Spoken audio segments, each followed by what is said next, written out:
আসসালামু আলাইকুম এভরিওয়ান, কেমন আছেন? আশা করি সকলেই ভালো আছেন। তো আপনার মাঝে চলে আসলাম আরও একটি ভিডিও নিয়ে।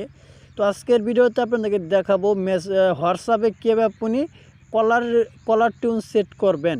তো আমাদের যখন হোয়াটসঅ্যাপ ব্যবহার করি অনেক সময় দেখা যায় আমাদের হোয়াটসঅ্যাপে কিন্তু কলার টিউনটা সেট করা থাকে না। যখন আমাদের কেউ ফোন দেয় তখন কিন্তু অনেক সময় শব্দ হয় না এবং কি ফোন বাজে না। তো আজকের ভিডিওতে আপনাদেরকে দেখাবো আপনার পছন্দ মতো আপনি মেমোরি থেকে যে কোনো শিল্পীর গান আপনি কলার টোন হিসাবে সেভ করতে পারবেন।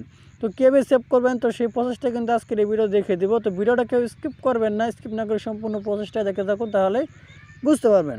তো আমাকে অনেকে কমেন্ট করে জানিয়েছেন, ভাই আমার হোয়াটসঅ্যাপে আমি কলার টোনটা সেভ করতে পারতেছি না এবং কি সেরকম অপশনটা আসতেছে না আপনি যেভাবে দেখাচ্ছেন।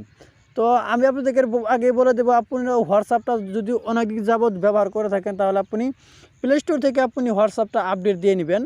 আপডেট দিলে কিন্তু নতুন যে অপশনগুলো সেগুলো কিন্তু শো করবে। তো আপনি যে আপডেট না দেন তাহলে কিন্তু আপনি সেট করতে পারবেন না।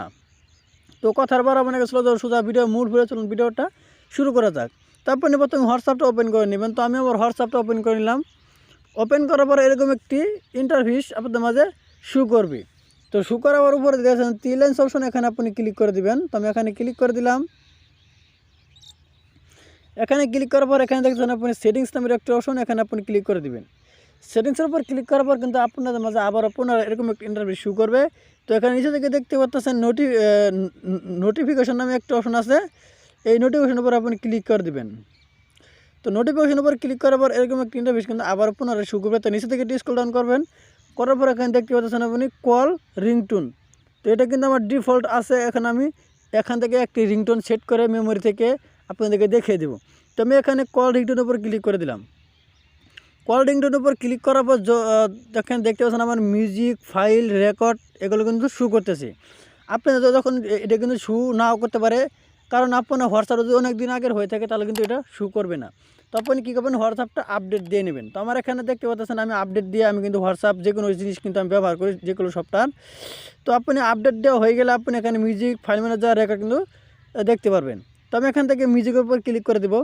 মিউজিকের উপর ক্লিক করার পর এখান থেকে যদি আমার কোনো ইউটিউব থেকে কোনো রিংটোন ডাউনলোড করা থাকে তাহলে কিন্তু আমি সেটাও সেট করতে পারবো। এছাড়াও আমার এখান থেকে পছন্দ মতো আমি কিন্তু গানও কিন্তু সেট করতে পারবো।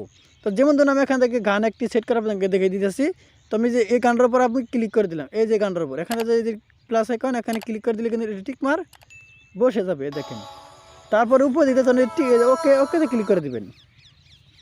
ক্লিক করার পর আমি দেখতে পাচ্ছেন এই দেখেন আমার কিন্তু অচিন পাখি এটা কিন্তু আমি সেট করেছিলাম, সঙ্গে সঙ্গে কিন্তু এটা কলার টোন হিসাবে কিন্তু সেট হয়ে গেছে। তো এরকমভাবে কিন্তু আপনি চাইলে হোয়াটসঅ্যাপে খুব সহজে আপনার পছন্দ মতো যে কোনো শিল্পী গানকে আপনি কলার টোন হিসেবে সেভ করতে পারবেন। তো আমি আবার ক্লিক করে দিলাম। আপনি যদি আবার কোনো রিংটোন সেট করতে চান তো আবার ক্লিক করে দেবেন। এরকমভাবে ক্লিক করে কিন্তু আপনি যেটা ভালো লাগে সেটা কিন্তু আবার এরকমভাবে সিলেক্ট করে দিতে পারবেন। এই দেখেন ওকেতে ক্লিক করে দিলাম, এখানে আবার কিন্তু সেই গানটা আমার এখানে সেভ হয়ে গেছে। তো এই ছিল মূলত আজকের ভিডিও দেখে যদি উপকার আসে অবশ্যই একটি লাইক করবেন, আর প্লিজ ভিডিওটা কেমন লাগলো মূল্যবান মতামত কমেন্ট বক্সে জানিয়ে দিবেন। আর যদি আমার চ্যানেলে নতুন দর্শক হয়ে থাকেন তাহলে প্লিজ চ্যানেলটি সাবস্ক্রাইব করে আমার সাথে থাকবেন। তো সবাই ভালো থাকুন, সুস্থ থাকুন, খুদা হাফেজ।